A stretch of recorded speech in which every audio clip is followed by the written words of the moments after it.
So check this out.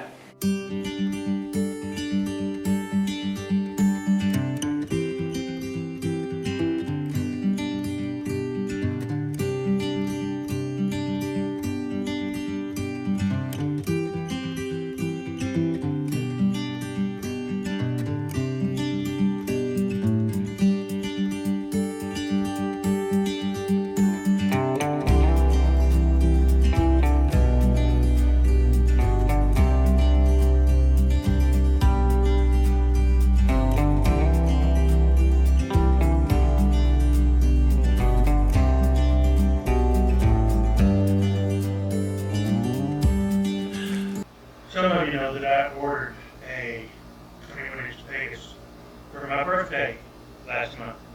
And you also know that they called me and said it was back ordered. Delivery expected in August, meaning I probably wouldn't get it until September. If you know me, you know I'm a little impatient. They offered me, they said they had 30 inches in stock. So I thought about it for a few weeks and I went ahead and pulled the trigger and upgraded to the 30. This is Tuesday.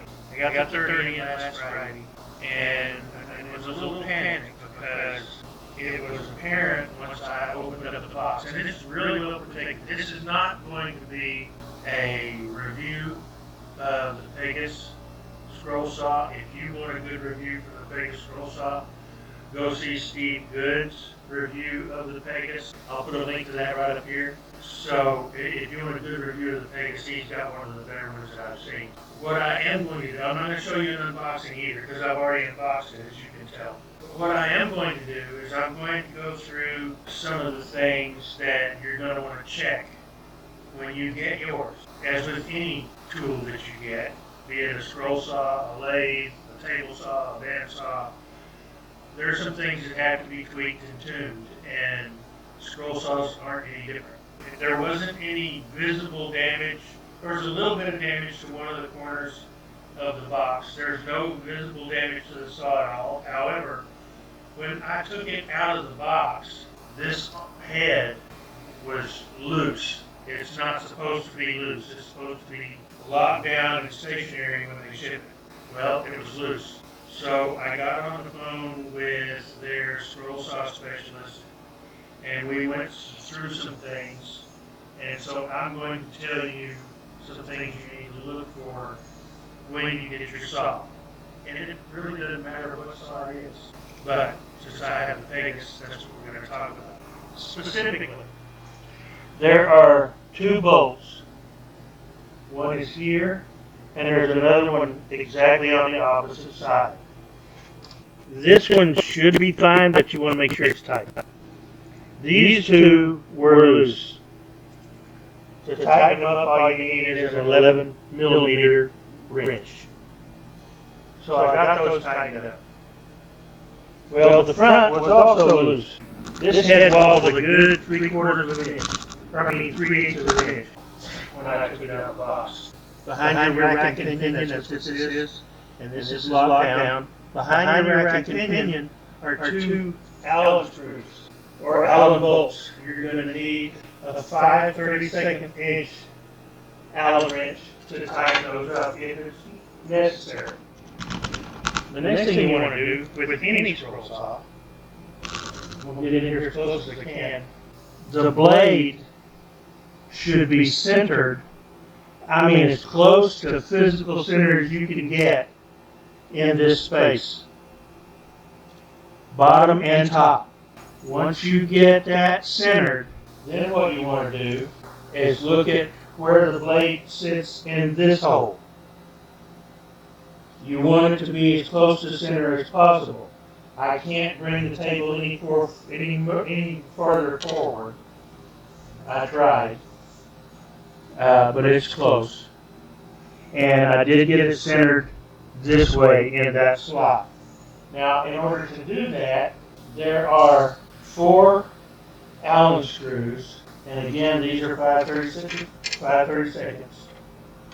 There are 4 Allen screws. There's an 11mm nut on the bottom.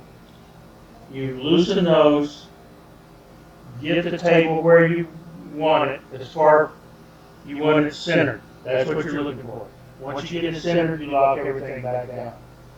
It's really not much more difficult than that. The only other thing that you want to watch for, or try to make sure that you can set up for, and I don't know how well you're going to be able to see this, but you want this in a 0 position. You want this to be perfectly square. And that's about as square as I can get it. If it's not square, if it's out significantly, then what you'll want to do is loosen these bolts on the trunnion, front and back of the saw, and gently move it until you get it square. Once it's square, tighten everything back up. The instruction manual tells you how to do this. The instruction manual does not tell you how to center the saw table in the blade. It does tell you how to center the blade in here. And like I said, it tells you how to adjust the trunnion if you need to. It tells you how to adjust the arm if it doesn't stay up. And then this one is slowly creeping back down, so I'm probably going to have to adjust it. But for now, it's okay.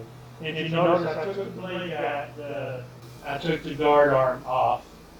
It came installed. It's not going to ever be anything but in my way. So once you get those few things taken care of, you're ready to saw. And I haven't even taken the power cord out of the box yet. So I have not fired this saw up. I just wanted to run through some of the things that you want to look for first thing when you're setting up your new scroll saw. Whether it be a Pegas, a Seiko or Seiko, or an older Excalibur if you get one used. So we're ready to go. Now I gotta find me a good enough pattern to suit me, and we'll get this show on the road. I need to finish setting this up. It's not mounted yet. I've just got it sitting up here. It looked like it was bolted down if you saw the bolts, but it's not. Those bolts busted loose from the plywood when the saw was dropped. But like I said, there's no damage to any of the legs. There's no damage to any parts of the saw. Everything looks good. So I need to get a tabletop made for this stand. Oh, by the way, I'm not trying to take money away from anybody, but you can pay $130 for a Pegas stand, or $115 or $18 for an Excalibur stand. I'm a tightwad. I just dropped $1,300 on the saw, so I didn't want to spend another $150 with shipping and taxes. So I ran down to Harbor Freight and I picked me up their heavy duty stand for 40 bucks.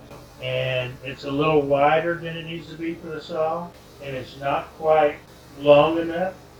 It misses it by about 1.5 inches, 2 inches, but that's okay. A strong piece of 3/4 inch plywood for the base to go on top of the stand that I can bolt this saw to, and we're in business. So that's what I'm going to do next. I'm going to take a piece of 3/4 inch cabinet grade plywood, and I'm going to cut me a top for this base.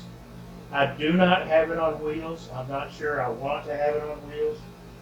Not exactly sure where I'm going to set it up yet, but I have rambled long enough on this part. So I'm going to get the tabletop cut and get it mounted, and then I'll mount the stand to it and we'll come back. While I've got you here, like I said, this thing came very securely packed. It's got 2 boxes, 2 thick corrugated board boxes, styrofoam all around it so that it didn't move around in the inside box at all, except for where it was dropped on the end and dented the styrofoam a little bit. Very nice packaging. And I forgot something. I told you the size wrenches you'll need to adjust the table to get the blade centered, and the size wrenches you'll need to tighten these up if you need to, front and back. What I failed to tell you is what size tools you need to center your blade in the blade clamps. You need a 10 millimeter to loosen the lock nut, and you need a 3 millimeter Allen wrench to adjust it. They include one of these in the package, I believe. They do not give you a wrench. Okay, I've got this 3/4 inch piece of plywood bolted to the stand. and I've got the saw bolted to the plywood. So how does it work?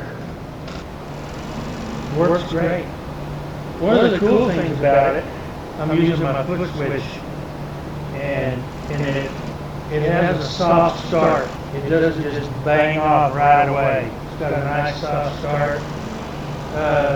In spite of what this looks like, I don't know why this is vibrating like crazy, but there's no vibration on the table at all.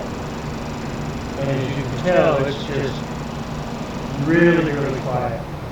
We'll see what it sounds like when I cut through this 1/8" walnut. That's a straight blade. Oh, it broke. Let's run it this way.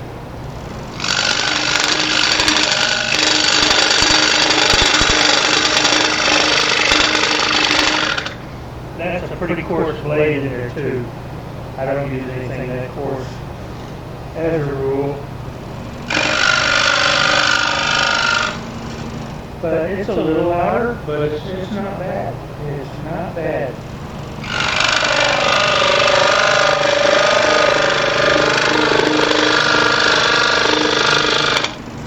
Works great. Now all I have to do is hook my dust collector up to it. I had to order parts to fit this 2.5" nozzle over here, but all in all, I think I'm going to be happy with it. Even though that blade was coarse, look at the cut. No fuzzies either side.